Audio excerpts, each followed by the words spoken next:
आखिर क्यों इस गांव का हर दूल्हा अपनी सुहागरात शमशान में मनाता था? क्यों हर दुल्हन शादी के कुछ ही मिनटों बाद विधवाओं की तरह अपना सिर मुंडवा लेती थी? और किस खौफनाक श्राप की वजह से सूरज ढलते ही पूरा गांव खुद को रस्सियों से बांध लेता था?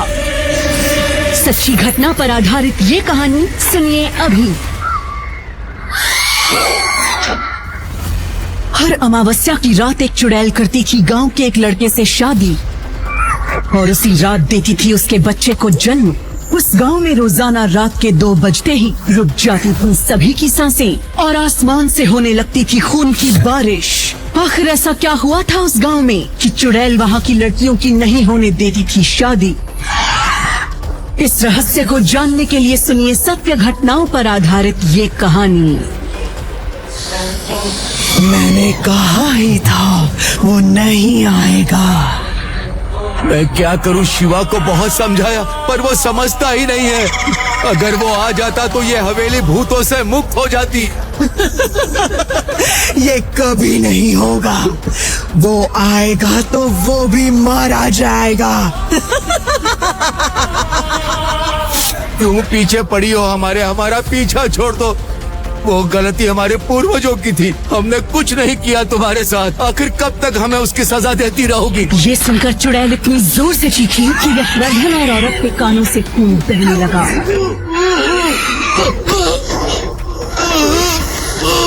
दरअसल यशवर्धन के पूर्वजों ने एक औरत के साथ इस हवेली में ऐसा काम किया था जिसे सुनकर किसी की भी रूह कांप जाएगी। और उसके बाद वो औरत चुड़ैल बनकर कई पीढ़ियों से इन लोगों को सता रही है। और इसका समाधान हो सकता है यदि यशवर्धन का पोता शिवा हवेली आ जाए।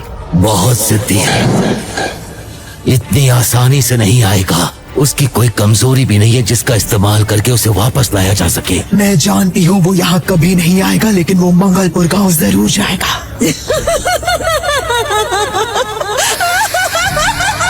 अपने मुंह से उस मनहूस गांव का नाम मत लो। शिवा को किसी भी हाल में वहाँ नहीं जाना चाहिए। अगर एक बार उसका कदम उस गांव में पड़ गया तो तुम अच्छी तरह जानती हो कि उसके साथ क्या होगा।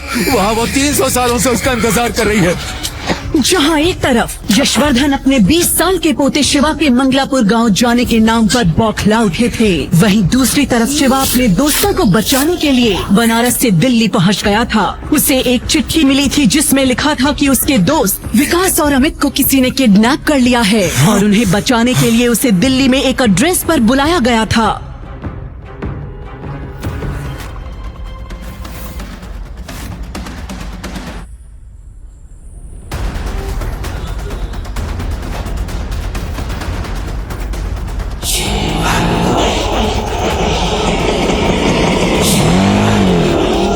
वो एक बहुत ही आलीशान बंगला था। शिवा ने अपनी जिंदगी में कभी ऐसा बंगला नहीं देखा था।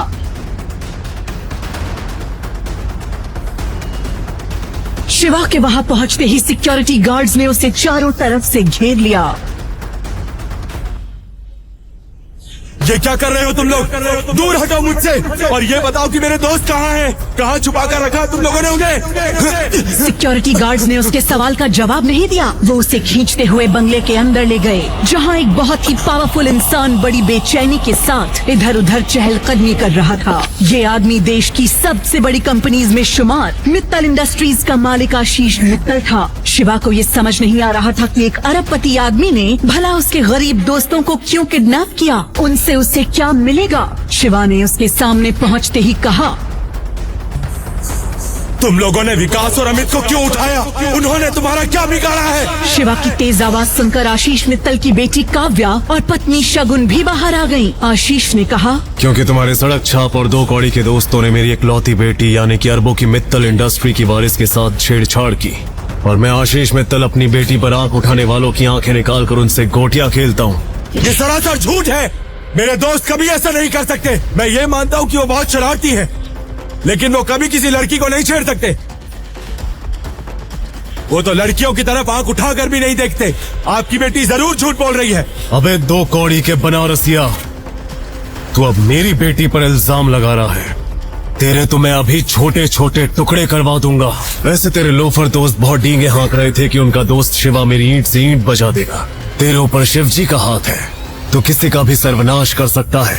मैं भी देखना चाहता था कि इस धरती पर किस में इतनी हिम्मत है जो आशीष मित्तल का सर्वनाश कर सके। जहाँ एक तरफ आशीष मित्तल और शिवा के बीच बहस चल रही थी, वहीं आशीष मित्तल की बेटी काव्या अपने मन में बोल रही थी। शिवा बच्चू, तेरी मसल्स और मर्दानगी देखकर मेरा दिल तुझ पर आ गया था, लेकिन तू ठहरा एक नंबर का अकड़ू। इसलिए तुझे सबक सिखाने और अपना बनाने के लिए ही मैंने ये पूरा ड्रामा रचा है। अब तुझे मैं अपने इशारे पर नचाऊंगी और निकालूंगी तेरी सारी हेकड़ी। वहीं आशीष और शिवा के बीच अभी भी बहस चल रही थी और अचानक से आशीष की नजर शिवा की गर्दन पर बने ओम पर जाकर ठहर गई, जिससे उसके चेहरे के एक्सप्रेशंस बदल गए। उसे पसीना आ गया। अचानक से उसकी बोलती बंद हो गई। उसने जल्दी से अपनी पत्नी शगुन का हाथ पकड़ा और एक कोने में ले जाकर कहा, ये तो वही लड़का है। कौन सा लड़का? किसकी बात कर रहे जरा उसकी गर्दन तो देखो। जब शगुन की नजर भी शिवा की गर्दन पर बने ओम पर गई तो ऐसा लगा जैसे कि उसके पैरों तले जमीन खिसक गई हो। उसने लगभग रोते हुए कहा, ये तो वही लड़का है। ये अकेला इस धरती पर ऐसा है जो हमारे बेटे को वापस ला सकता है। यही है वो जिसकी तलाश 300 सालों से थी। इसे अभी के अभी मंगला गांव ले जाओ। ये मेरे बेटे को वापस ला सकता है। आशीष को अपनी पत्नी से धीरे धीरे बात करते देख शिवा ने तेज आवाज में कहा, अबे अब अपनी पत्नी के पल्लू में जाकर क्यों डुबक गया? जल्दी से मेरे दोस्त मेरे सामने लेकर आ। तेरे दोस्त यहाँ नहीं है। हम अपने दुश्मनों को मंगलापुर गांव में मौत की सजा देते हैं। अगर तुझे आखिरी बार उनसे मिलना है तो अभी के अभी मंगलापुर गांव चलना होगा, नहीं तो कल सुबह तक उनकी लाशें तेरे पास पहुंच जाएगी। आशीष मित्तल की बात सुनकर शिवा का खून खौल गया, लेकिन तभी अचानक से उसके दिमाग में बनारस के पुजारी की कही हुई बात गूंजने लगी। उन्होंने कहा था कि तेरा सफर तुझे दिल्ली नहीं मंगलापुर गांव ले जाएगा। इसलिए वो तुरंत ही मंगलापुर गांव जाने को तैयार हो गया। आखिर वो भी जानना चाहता था कि मंगलापुर गांव का उसकी जिंदगी से क्या कनेक्शन है, जिसके बारे में पुजारी जी उसे बार बार आगाह करते रहते थे। शिवा मंगलापुर गांव जाने के लिए जैसे ही कार में बैठा, उसकी गर्दन पर बना ओम सोने के जैसे चमकने लगा। और वहीं दूसरी तरफ मंगलापुर गांव के आसमान में काले बादल छा गए। तेज तूफान आ गया। तूफान इतना तेज था कि घरों के छप्पर हवा में उड़ने लगे। सभी गांव वाले बाहर निकल आए और उन सभी के चेहरे पर खौफ नजर आ रहा था।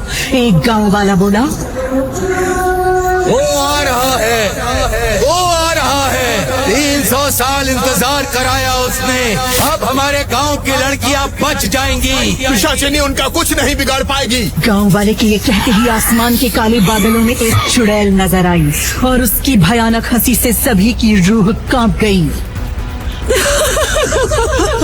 मेरा हमदम आ रहा है। 300 सालों का हिसाब पूरा होगा। आजा, जल्दी से आजा शिवा। वहीं दूसरी तरफ आशीष मित्तल शिवा को लेकर शिव मंगलापुर गांव के लिए निकल गया। साथ में उसकी पत्नी शगुन और बेटी काव्या भी थी। आशीष मित्तल को गांव पहुंचने की बहुत जल्दी थी ताकि शिवा उसके बेटे को वापस ले आए। कार में बैठे बैठे उसे वो दिन याद आ गया जिस दिन वो अपने बेटे की शादी गांव में करा रहा था। गांव का प्रधान प्रकाश गुस्से से बोला था, पंडित जी जल्दी ये शादी करवाइए, नहीं तो वो आ जाएगी। जजमान, सारी तैयारियां हो चुकी हैं। अब लड़की को बुलाइए। अरे बाला, जल्दी से अपनी बेटी को बुला। ये सुन बाला अपनी पत्नी को लड़की को लाने को कहता है। बाला की पत्नी अंदर जाकर दुल्हन के जोड़े में सजी अपनी बेटी को ले आती है और मंडप में लड़के के पास बैठा देती है। प्रकाश आशीष मित्तल को देख कहता है, इससे पहले उसके आने का समय हो, आप सब लोग जल्द से जल्द जाइए यहाँ से, शादी करके चले जाइए। देखिए मुखिया जी, हमने आपसे पहले ही कहा हमें इन सब बातों में विश्वास नहीं है। ये तो आपकी जिद थी, इसलिए हम लोग शांति से इस शादी के लिए मान गए। बाकी इन सब की बेकार के अंधविश्वास की बातों में हमें यकीन नहीं, इसलिए शादी तो पूरे विधि विधान से ही होगी। शादी में कोई जल्दबाजी नहीं होगी। नहीं भाई साहब, मुखिया जी सही कह रहे हैं। आप नहीं जानते, वो चुड़ैल बहुत खतरनाक है। अगर उसके आने से पहले ये शादी करके लड़की को विदा नहीं किया तो वो दूल्हे को मार देगी। उसका श्राप है इस गांव को। वो किसी लड़की को सुहागन नहीं रहने देगी। हम तो अपनी बेटी की शादी करना ही नहीं चाहते थे, पर दोनों बच्चों को प्यार हो गया। और आप लोग इन सबको नहीं मानते। आपसे विनती है 11 बजने से पहले शादी को पूरा करके जल्द से जल्द आप लोग इस गांव से चले जाएं। ये आप लोग किस दुनिया में जी रहे हो? ये भूत चुड़ैल कुछ नहीं होता। ये सब अंधविश्वास है, कुछ नहीं होगा। आगे की कहानी जानने के लिए देखिए अगला एपिसोड सिर्फ पॉकेट एफएम के YouTube चैनल पर। और शिवा एक प्रेत योद्धा के सारे एपिसोड्स को सुनने के लिए डिस्क्रिप्शन में दी लिंक से डाउनलोड करें पॉकेट एफएम ऐप।